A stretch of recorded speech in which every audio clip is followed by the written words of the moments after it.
한때 한 단어가 다른 단어의 앞에 붙어 대단하다, 매우, 많이와 같은 의미를 지닌 단어로 쓰인 적이 있었어요. 어떤 건지 감이 오시나요? 그 단어는 바로 핵입니다. 핵은 대한민국을 가장 많이 괴롭히는 무기이죠. 핵미사일, 핵폭발, 모두 이 핵으로부터 시작되었어요. 사진으로만 봐도 그 위력이 엄청나지 않나요? 더 무서운 건 최근 모든 공격의 형태는 이전과 같은 총이나 칼같이 무력으로 인한 전쟁이 아닌 화학무기, 생물 테러, 핵과 같은 화생방전으로 변해가고 있다는 사실입니다. 즉, 더 위험하고 강력한 무기를 이용한 전쟁이 벌어지고 있다는 이야기죠. 여러분들은 화생방전으로부터 자신을 보호할 준비가 되어 있으신가요? 아직이라면 지금부터 저와 함께 화생방전에 대해 알아보도록 해요. 화생방이라고 하면 여러분은 방독면이 생각나지 않으세요? TV 같은 매체에서 화생방 가스 훈련을 많이 다루고 있는 덕분에 우리는 화생방이라는 단어를 들으면 이 방독면이 쉽게 떠오르죠. 화생방은 화학과 생물학, 그리고 방사능을 아울러 칭하는 말이에요. 화학의 화, 생물학의 생, 방사능의 방을 합쳐 만든 단어라고 생각하면 이해가 쉽죠? 화생방 상황은 곧 화생방전을 의미하기도 해요. 화생방전은 독가스를 사용한 화학전이나 세균이나 바이러스를 사용한 생물학전, 또는 핵무기나 방사능 물질을 이용한 핵 및 방사능전을 총칭해요. 과학기술의 발전에 따라 국제사회에서는 화생방과 관련된 전쟁과 테러가 빈번하게 발생하고 있습니다. 뿐만 아니라 각종 산업에서 대량으로 사용되고 있는 유독성 가스, 세계화로 인한 새로운 질병 발생, 치료와 실험의 목적으로 사용되고 있는 방사성 물질 등 위험물질의 사용량이 전체적으로 증가함에 따라 의도치 않은 사고와 테러 등의 악의적인 사용도 함께 증가되고 있습니다. 따라서 각별한 주의가 필요합니다. 화생방전이 무서운 이유는 순식간에 넓은 지역으로 퍼지기 때문인데요. 이 때문에 불특정 다수에게 인명피해를 입히죠. 또한 세균이나 바이러스들을 이용하기 때문에 그로 인한 환경오염이 발생해요. 환경오염의 발생은 즉 생태계의 파괴를 의미하죠. 이로 인해 인간은 물론 다른 생물에게도 악영향을 미치는 것이 바로 화생방전입니다. 이제 화생방전에 대해서 좀 더 자세히 알아보도록 할까요? 화생방전은 총 3가지 종류로 나누어 살펴볼 수 있습니다. 먼저 화학전입니다. 화학전은 독성이 강한 화학작용제를 사용해 사람이나 동물을 살상하거나 행동을 무능화시키고 지역이나 물자 사용을 방해하는 것을 의미해요. 생물학전은 사람이나 동물, 식물에게 사상 또는 질병의 발생과 물질 부패 및 오염을 시키기 위해 전염성이 강한 세균 또는 바이러스 등의 미생물과 독소를 이용하는 것을 의미하죠. 마지막으로 핵방사능전이란 핵무기에 의한 대량 살상 및 방사능 물질을 사용하여 사람, 동물의 살상을 주거나 지역의 사용을 제한하는 것을 의미합니다. 바로 이 핵방사능전이 우리가 늘 우려하는 전쟁이기도 하죠. 여러분은 화학전이나 생물학전은 발생 시 그 징후가 나타난다는 사실을 알고 계셨나요? 어떤 징후가 나타나는지 미리 알고 있으면 화생방 물질을 쉽게 발견하고 이에 대한 적절한 대처를 세울 수 있을 거예요. 안전한 대피를 위하여 우리 한번 그 징후에 대해 알아볼까요? 화학전이 발생했다면 우린 어떤 징후를 발견할 수 있을까요? 출처를 알 수 없는 안개나 연기가 발생하거나 독특한 냄새가 나거나 휘발성 액체가 있는 경우 우리는 화학전을 의심해 보아야 해요. 폭탄이 떨어질 때 둔한 폭음이 나거나 식물의 잎이나 줄기에 기름이 묻어 있을 경우도 화학전을 의심해 보아야 하며 특별한 이유 없이 신체에 이상 증상이 나타나는 경우에도 의심해 보는 것이 좋습니다. 다음은 생물학전이 발생했을 경우입니다. 갑작스럽게 사람이나 동식물에 원일 모를 전염병이 만연할 때나 많은 사람들이 고열이나 구토 등의 증세를 보일 경우 생물학전을 의심해 보는 게 좋은데요.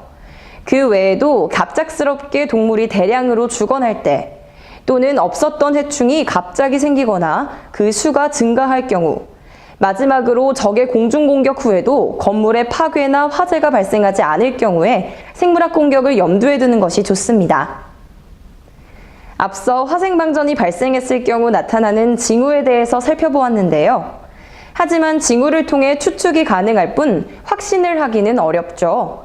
그렇다면 화생방전이 발생했다는 사실을 우리는 어떻게 알 수 있을까요? 핵 및 화생방이 발생했을 때 가장 중요한 것은 신속성입니다. 국민들이 조금이라도 빨리 대피할 수 있도록 국민들에게 재난정보나 대처 방법을 다양한 매체와 방법으로 전달해야 합니다. 국민들에게 위험 상황을 알리는 민방위 경보는 크게 민방공 경보와 재난 경보로 구분합니다. 간단하게 민방위 경보에 대해서 알아볼게요. 민방위 경보를 보내는 방법은 크게 공중파와 단말시설 두 가지로 나누어 볼 수 있어요. 공중파는 흔히들 알고 있는 대중매체를 말하죠. 예를 들면 라디오나 TV 같은 매체를 들 수 있어요. 라디오의 경우 사이렌이나 음성방송을 통해서, TV의 경우 문자방송을 통해서 민방위 경보를 알릴 수 있습니다. 단말시설은 경보단말과 옥내외 방송시설로 구분되어집니다. 경보단말의 경우 사이렌으로, 옥내외 방송시설은 확성기 등으로 민방위 경보를 알릴 수 있습니다. 어느 방법이든 효과적으로 민방위 사태를 알릴 수 있다면 그것은 훌륭한 방법이겠죠? 앞서 민방위 경보에는 민방공 경보와 재난 경보 이렇게 두 가지가 있다고 말했는데 기억나시나요? 그 중에서 화생방전과 관련이 있는 경보는 바로 민방공 경보입니다. 민방공 경보는 경계경보, 공습경보, 화생방 경보로 나눌 수 있어요. 이 세 가지 중 우리가 지금 주의 깊게 살펴보아야 하는 경보는 어떤 경보일까요? 모두가 눈치채셨겠지만 바로 화생방 경보죠. 화생방 경보는 어떨 때 전파되는 건지 살펴보도록 할게요. 크게 세 가지의 경우로 살펴볼 수 있는데요. 첫 번째, 적의 화생방 작용제가 살포되거나 탐지되었을 때. 두 번째, 화생방 무기의 공격으로 오염이 예상될 때. 세 번째, 화생방 공격이 확인되었을 때에 화생방 경보를 전파하도록 합니다. 시간이 흐른 후 화생방 무기를 포함해 적의 항공기, 유도탄, 지상 해상 정력에 의한 공격 징후 및 추가 공격이 예상되지 않을 때에는 경보 해제를 하도록 합니다. 핵 및 화생방 무기의 공격이 시작되면 피해가 발생하는 것은 피할 수 없는 일이죠. 인명피해가 발생했을 때에는 그 즉시 119 구조대 및 민관군 통합기관에 구조를 요청해야 해요. 그 중에도 이로 인한 하상, 골절, 방사능 피폭 등을 다루는 전문 병원의 경우 시간이 지체되지 않도록 사전에 확인하는 것이 좋아요. 방사능에 의해 오염된 지역이 있다면 안전요원의 통제에 따라 움직여야 합니다. 만약 오염된 환자가 발생했을 경우에는요, 오염되지 않은 지역으로 환자를 이송한 후에 옷을 벗기고 오염된 피부를 비눗물이나 피부 제독제로 제독하도록 해야 합니다. 핵과 화생방이 무엇인지 알았다면 이제 적절한 대피 방법을 숙지해야겠죠? 화학 공격이 발생했을 경우 가장 중요한 것, 가장 기억해야 하는 것은 바로 신속 대응입니다. 이제 어떻게 신속하게 대응하느냐를 파악해야 하는 단계죠. 개인이 취할 수 있는 가장 빠르고 효과적인 대응 방법은 개인 보호 장비를 착용하는 것이에요. 예를 들면 제가 들고 있는 이 방독면과 같은 것을 빠르게 착용하는 것이죠. 만약 이러한 개인 보호 장비가 없을 경우에는 어쩔 수 없다고 생각하는 것은 금물입니다. 젖은 수건이나 마스크, 비닐포 등을 찾은 후 입과 코를 막아 최대한 호흡기를 보호하도록 해야 해요. 더불어 최대한 피부가 노출되지 않도록 긴 팔, 긴 옷을 입는 것이 좋습니다. 화학가스는 특성상 공기보다 무겁기 때문에 밑으로 가라앉는 성질이 있어요. 그렇기 때문에 지하로 대피하는 것은 피해야 합니다. 가능한 건물의 상층부나 고지대와 같은 높은 곳으로 대피하는 것이 안전하죠. 실내에 있을 경우 오염된 공기가 유입되지 못하도록 창문과 출입문을 모두 닫고 문틈을 모두 막도록 해야 해요. 특히 공조시설이나 환풍기 등은 반드시 작동을 중지시켜야 합니다. 자동차 안에 있을 경우에도 마찬가지로 창문을 닫아 외부 공기가 유입되지 않도록 차단해야 합니다. 그리고 재빨리 오염 지역에서 벗어나도록 해야 해요. 그리고 TV나 라디오 등을 시청하며 정부 지시가 있을 때까지 모두 그 상태로 대기하도록 합니다. 생물학 공격이 시작되면 오염과 관련된 문제들이 많이 발생하게 되는데요. 이때 이미 오염된 물질이나 사람과는 접촉을 피해야 합니다. 최대한 오염을 막기 위해서 실내에 머무르는 게 좋아요. 불가피하게 대피를 해야 할 때는 마스크나 손수건으로 호흡기를 막고 신속하게 대피해야 합니다. 특히 생물학 공격을 받았을 때에는 해충에 물리거나 피부에 상처가 나지 않도록 유의해야 합니다. 쉽게 감염이 될 수 있으니까요. 물은 15분 이상 끓여서 마시도록 하며 항상 위생을 청결하게 유지하도록 해야 하며 예방주사를 미리 맞아 치명적인 피해를 사전에 예방하는 것도 중요합니다.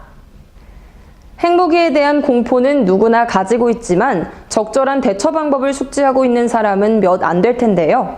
지금부터 알려드릴 핵 공격 시 행동 요령을 잘 익혀두는 게 좋을 것 같네요. 핵 공격이 발생했을 경우에는 제일 먼저 핵 폭발이 일어난 곳의 반대 방향으로 몸을 돌려야 해요. 그 후에 입을 벌리고 손으로는 눈과 귀를 막은 채 엎드리도록 해야 합니다. 만일 건물 안에 있을 경우 책상이나 식탁과 같은 엄폐물 아래로 이동해 창문 반대 방향으로 엎드리도록 해야 합니다. 엎드릴 때에는 발꿈치와 발끝을 이용해 배를 바닥에서 떼어야 합니다. 불가피하게 대피를 할 때에는 비옷이나 우산을 착용해 오염 지역에서의 자신의 몸을 보호하도록 해야 하며 낙진 오염 시 옷을 벗고 샤워를 한 후에 의료진을 방문하도록 해야 합니다. K1 방독면 착용 방법입니다. 첫 번째, 호흡을 멈추고 휴대주머니에 덮개를 열어 방독면을 꺼내도록 합니다. 안면부의 맨 아래 머리끝 밑에 엄지손가락이 들어가도록 양손으로 안면부를 쥐고 펴서 얼굴의 턱 부위부터 위로 올렸습니다. 머리끈을 조이고 머리 받침이 중앙에 와 있나 확인 및 조정을 하고 목끈을 조이고 보호두건을 덮어 쓰도록 합니다. 안면부 내부의 잔류가스를 훅 불어서 밖으로 배출시킵니다. 손바닥으로 정화통의 흡입구를 막고 숨을 들이쉬어 공기가 흡입되지 않도록 해야 합니다.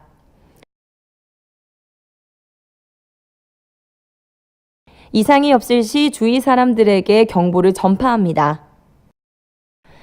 다음은 일반 방독면 착용 방법입니다. 호흡을 멈추고 휴대주머니에 덮개를 열어 방독면을 꺼냅니다. 정화통 고정캡을 반시계 방향으로 돌려서 분리합니다. 휴대주머니 안속주머니에서 밀봉 포장된 전쟁용 정화통을 꺼냅니다. 밀봉 포장지의 절개 부위를 따라 절개한 후 정화통을 꺼내 정화통 둘레띠에 표시된 화살표 표시 방향으로 연결합니다. 두건을 쓰고 안면부의 고무면체가 코와 입, 턱에 밀착되게 착용합니다.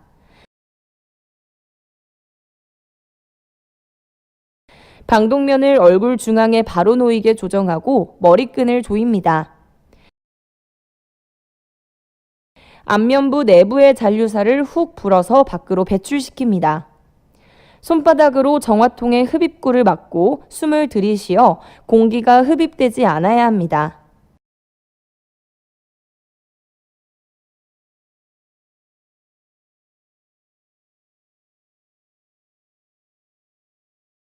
이상이 없을 시 주위 사람들에게 경보를 전파하도록 합니다.